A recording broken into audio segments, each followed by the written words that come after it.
What an amazing first week of college football we had this weekend. A little bit of everything, wins at the end, mistakes, lots of storylines to follow this year. Still a lot of unknowns about many teams around the country. Besides Georgia and Alabama, I think it's safe to say they're the cream of the crop right now.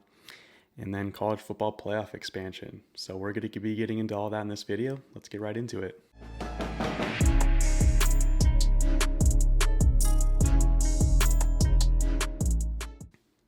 Alright guys, so welcome into my channel Peak Sports. I'm Weston and here we're going to be covering all things sports at the moment. I'm more focused on college football just because that's my first passion. But hopefully down the line I want to get into other sports. So hit the like, subscribe if you like the video so we can grow this channel, grow this community, and just have a lot of fun. So I just kind of wanted to go over a few of my favorite games over the weekend. First one being West Virginia and Pitt, the backyard rivalry, something we haven't seen in a while. Really a lot of storylines, like I mentioned at the beginning of this video. Kedon Slovis versus JT Daniels, two ex-USC quarterbacks that have gone their own ways, and then kind of came back to me in this renewed rivalry. I think the story behind this is not so much the game. The game was great. Pitt came out on top, but really what it means for college football. You know, this is a local rivalry, West Virginia, Pennsylvania. Something we haven't seen in a while, but it had a huge draw with the TV ratings, a great game, a packed stadium, fans loved it. And with all the talks of super conferences right now, I think this is exactly what we need to bring out what's best about college football. It's not the NFL game. There's different things that fans have grown to love about college football, and that's the local rivalries, the passionate fan bases, the student sections, you know, the traditions.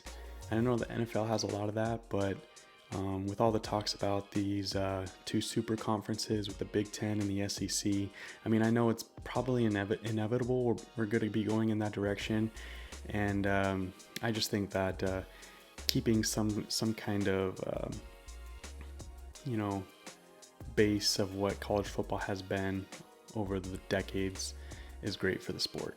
And I thought This game perfectly encapsulated what's best about college football.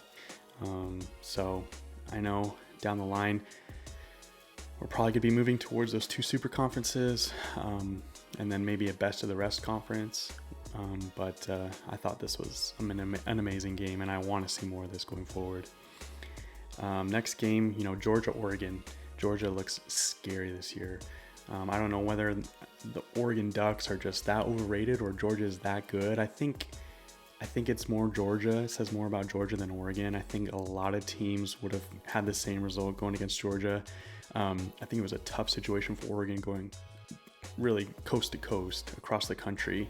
Meanwhile, Georgia's going from Athens to Atlanta to play in this game. Advantage Georgia there. But yeah, Georgia just looked overpowered, more talented, more physical, bigger, better, faster, stronger in every way.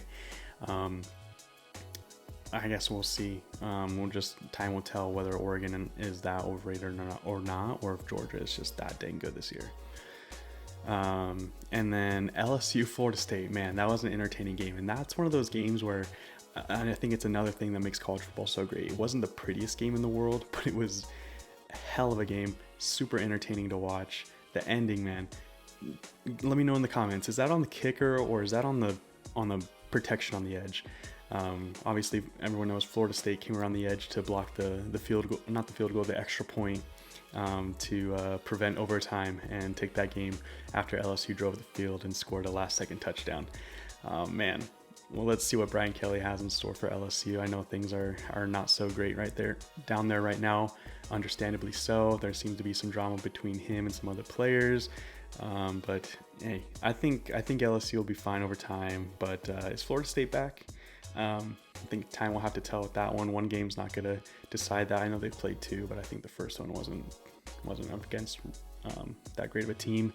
I think their first test is going to be coming October 1st against Wake Forest. Wake Forest is supposed to be pretty good. Who knows if they have their quarterback back by then, but yeah, time will tell with Florida State. And then that Utah-Florida game, another Great game. And that was kind of a great game for different reasons. I think for week one, the execution was amazing by both teams. It was a very clean game. Both teams looked to be clicking on all cylinders right out the gate. Anthony Richardson, he's looking to be fun to watch this year. He had that amazing pump fake and then scored touchdown late in the game. And he threw for 168 yards, ran for 106 with a 94.8%, 94.8 QBR. Cam Rising had a great game as well, aside from that last second pick. He had a 90 QBR. This was one of the best games all week.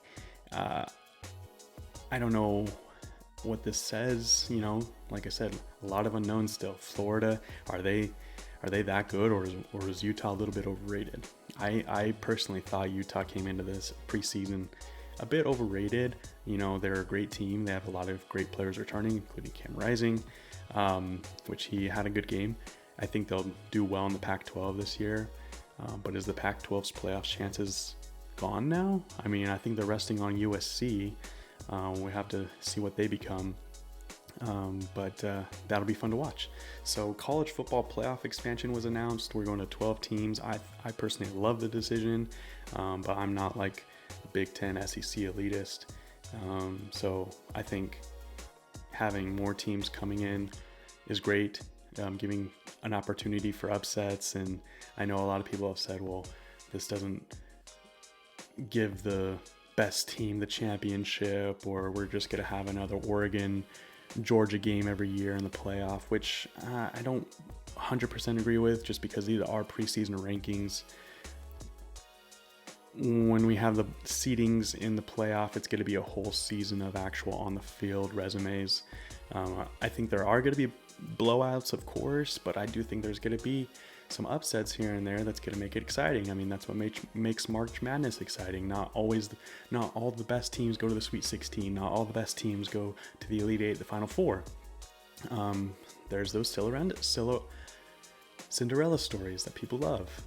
So I think it's great for college football. I think it's great for distributing the wealth of talent across to different teams. More teams are going to be able to pitch to recruits that they're going to be able to have access to the playoff more easily.